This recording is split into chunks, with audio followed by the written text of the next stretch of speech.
Hi everyone, this is Jamie Purviance, making today filet mignon with port, cherries, and thyme.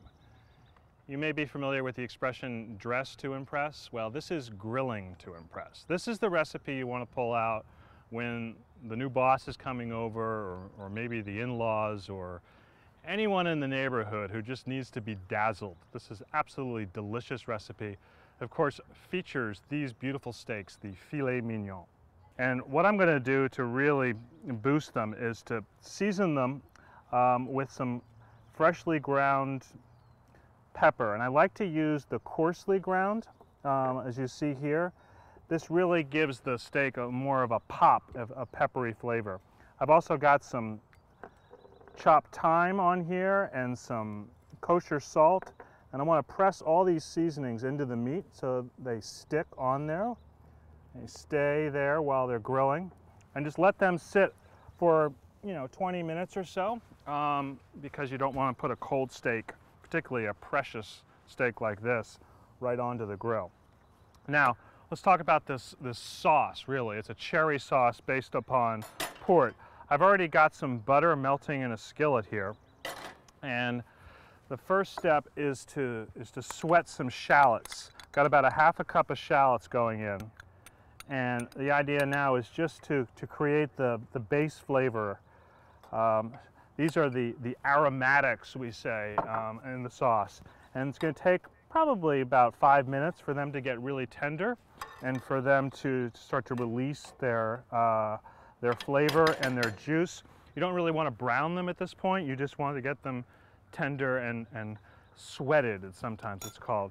So I'll let that go and we'll be back in just a minute.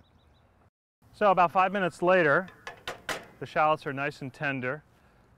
Now I'm going to add a little bit of thyme and just let those cook in the butter and the shallots for 10 seconds or so. It really does release the oils in the herb.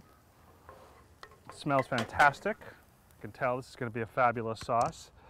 Now we've got one type of cherry going in. These are the dried cherries and the port.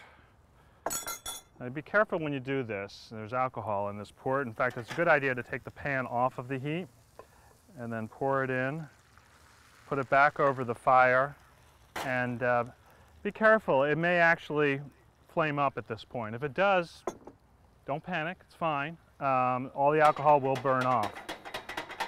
What we want to do now is reduce that pork, which means to cook it until about half of it evaporates, and that's going to concentrate the flavors, and it's going to begin to sort of tighten up the sauce and make something really luscious and delicious. So the port has reduced nicely. There's about a half a cup of that left in there. Now we do the second reduction, which is with beef broth and a second kind of cherry. In this case, these are fresh Bing cherries, or whatever fresh cherries that happen to be in season where you are. And we're going to do the same thing. Cook these down until about half that liquid has been evaporated and all the flavors have an opportunity to marry. Now is a good time to, well, either finish the sauce or grill the steaks. What you could do is just reduce this down by half and then stop, set the sauce aside, and then finish it right before you're going to serve. And you finish it by adding a little bit of butter and seasonings. Or you could do what I'm about to do, which is to go ahead and grill the steaks now, let this continue to reduce, and the sauce and the steaks should be finished just about the same time. Got my grill set up for high heat because I'm doing steaks.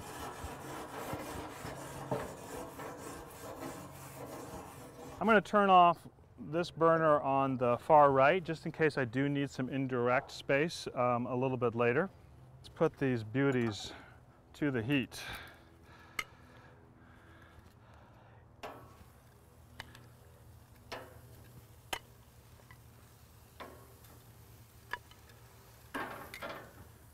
The key now is to let these go for at least 3 or 4 minutes. Just don't touch them and close the lid.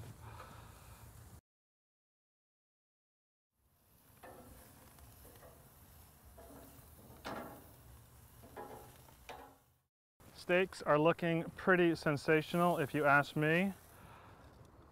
going to set them down on a beautiful platter to rest for just a couple of minutes while I finish the sauce. They're just so proud and dignified, these filet mignon. I love them. All right, now the sauce needs a little bit of seasoning now. Some pepper and some salt and a little bit of richness in the form of butter. And you want to be careful here just to add the butter a little bit at a time so that it doesn't separate, and wait till the first tablespoon or so is fully incorporated, and then add the second amount and just stir that in. And as I said, you could make this sauce up until the butter portion ahead of time and just set it aside and then reheat it and add the butter right at the end. But as you can see, this gives the sauce this nice sheen and richness.